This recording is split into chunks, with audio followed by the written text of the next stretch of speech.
Welcome to episode 41 of Book Nerd Paradise, where we get to know an author as they tell us one of their favorite quotes, read from their work, pose a trivia question, and give away a book too. Hi, I'm LRW Lee, author of the Andy Smithson Epic Fantasy Adventure Series.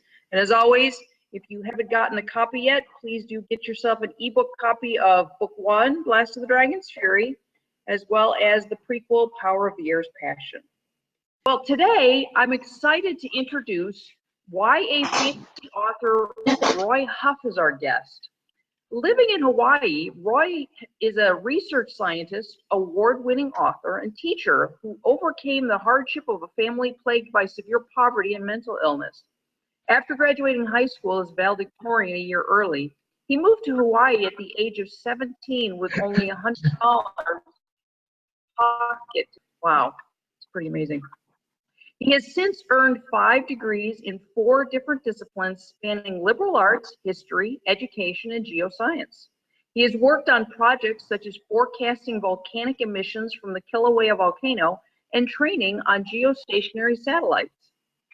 His foray into creative writing did not occur until age 34, and he began writing in a paper for an English class while working concurrently on his 4th and 5th degrees. That paper later became the first chapter of his first book, which grew to be an Amazon fantasy bestseller. Roy dreams of climbing Mount Everest, circumnavigating the globe, traveling into space, and discovering the secrets of the universe. Ooh! Please join me in welcoming Roy Huff. Hello, it's a pleasure to meet you. So, Roy, you'll be reading from your YA novel, The First Pillar, Book 1 in the Everville series. So that we can get a feel for the book, would you briefly summarize the story arc? So there's a college freshman, Owen Sage. He starts college in New England, and he discovers he's pulled into this fantasy world called Everville, where he meets these different creatures, the Keepers and the Fron. And he learns that there's this dark force that's trying to overtake this realm, but the key is if it overtakes the realm, then it's also going to have a negative influence on Earth. So he has to find a way to stop it, and he has to find the first pillar of truth, which is kind of like an oracle, where he can find out some solutions, and he has to pass a test in order to be able to figure out a way to stop the darkness. Aha. Ooh, that sounds very interesting. Okay, I'll be very interested to hear what you read this morning. This will be good. You've also selected a favorite quote to share with our listeners. If you would tell us what it is, and then tell us why it's your favorite. So one of my favorite quotes is by Heinrich Heine. He said, "Those that burn books end up burning people." It's kind of a dark quote, but I think it's kind of apropos, a reference to World War II and the Nazis. And I think that we live in a society where, people are always conscious about what they say, and I think we need to be tolerant of other people. And so I think that's very important. So when it comes to books, I think that's especially important, that we shouldn't ban ideas or ban books or ban thoughts, and that even if thoughts are unpopular or politically incorrect, that there still is something that can be learned from those ideas. Oh, that's great. Yeah, I like that. No, I mean, how many times particularly in today's world, do we have opinions we don't necessarily like, and sometimes people get very adamant about their protest of a certain opinion that they don't like, and yet we have the amendments to the Constitution that help us. I mean, it's like, yes, everybody has the right to express an opinion whether we like it or not, and that's what allows us to continue to have a free society. So yeah, love that. So you're also going to be giving away a book. What will you be giving away today? Well, I have a copy of my 4th book, Everville, the Fall of Brackenbone. I have a paperback copy here of it. Cool. And I can autograph it for you and sign it and give it away to one of your viewers. So you can select who that person is, and then I'll be happy to ship it out to them. Okay, yeah, that's great. All right. Well, that's an awesome opportunity then. So for one of you who's watching, all you need to do is leave a comment about the episode, and you can be entered to win this paperback that Roy's giving away. Now, I do ask, please leave a Twitter handle or some way to get a hold of you on Facebook so that we can get a hold of you if you happen to be the winner, because I find most people don't pay attention to their YouTube messages. Very good. All right. Thank you, Roy. That's great.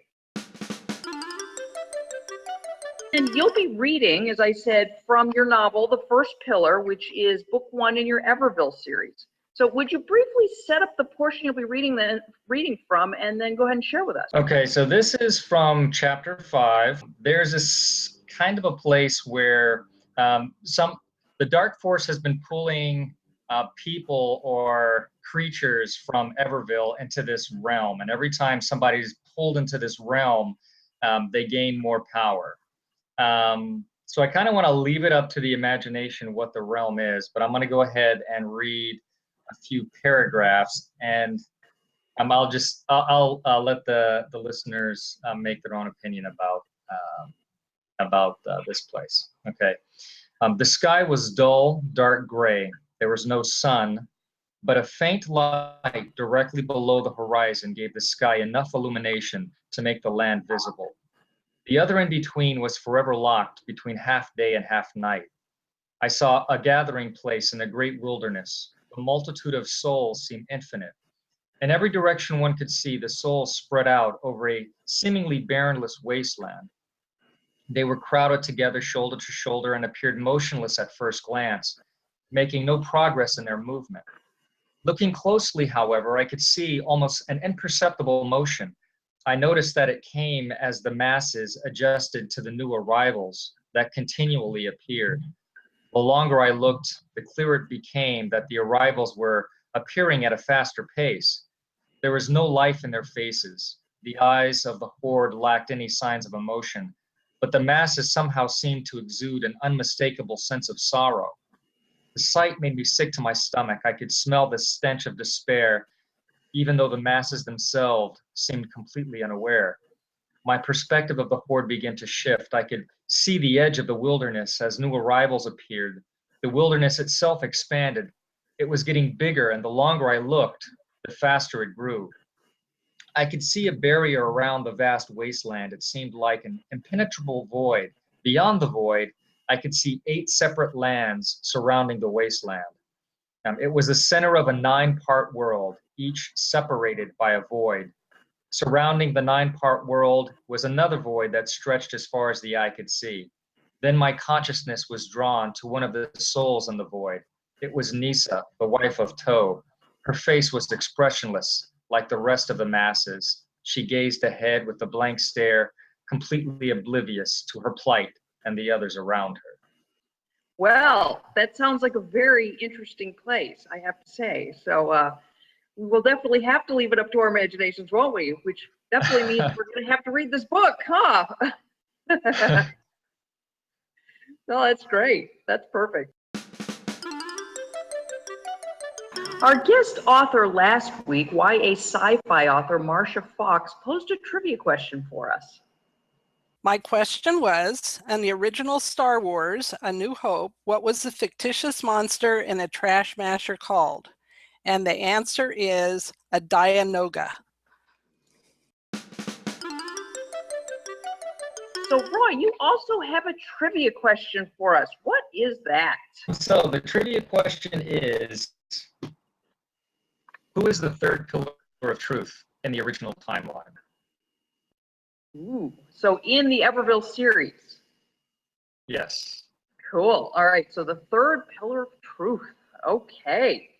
Ooh, this could be very tough. Okay. This is great. Well, it certainly will encourage people to get involved with the series for sure. So awesome. And Roy, do you have any final thoughts you'd like to leave with our listeners?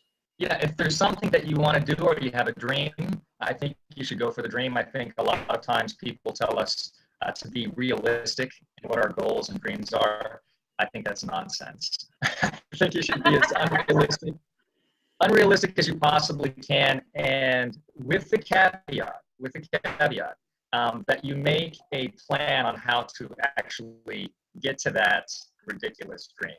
So if you want to break it down to where you're doing something on a daily basis. And if you never actually get to that ridiculous dream, well, at least you made progress and you found something that you like or didn't like along that path. So I think people, successful people in life, do what they love, do what they're passionate about. And I think the people that tell us to give up on our dreams are the people that have given up on their own dreams. That's what I think. So I don't think it matters what, how old you are, how much money you have, race, ethnicity, nationality, whatever it is, whatever thing you want to put in there, you really can achieve whatever you want to. If you work hard enough, if you're passionate enough, if you spend enough time, and that's what it comes down to. I don't think it's about genetics, it's about talent. I think it's about hard work, desire, effort, and passion. I think that's what it comes down to.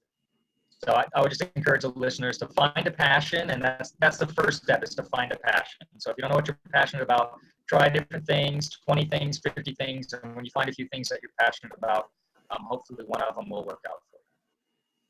Oh, that's great. No, those are awesome words, and certainly spoken by someone with your past and background, it echoes volumes. Absolutely, yeah.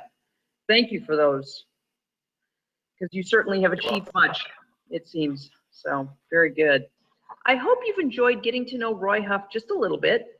I'm LRW Lee, author of the Andy Smithson Epic Fantasy Adventure Series. As I've mentioned before, be sure to download the ebook copies of Blast of the Dragon's Fury and Power of the Air's Passion if you haven't done so already. Click the button to subscribe to the Book Nerd Paradise YouTube channel so you don't miss upcoming authors, giveaways, and answers to trivia questions. Thanks so much for watching. I hope you've enjoyed today's episode, and I look forward to seeing you again next Monday.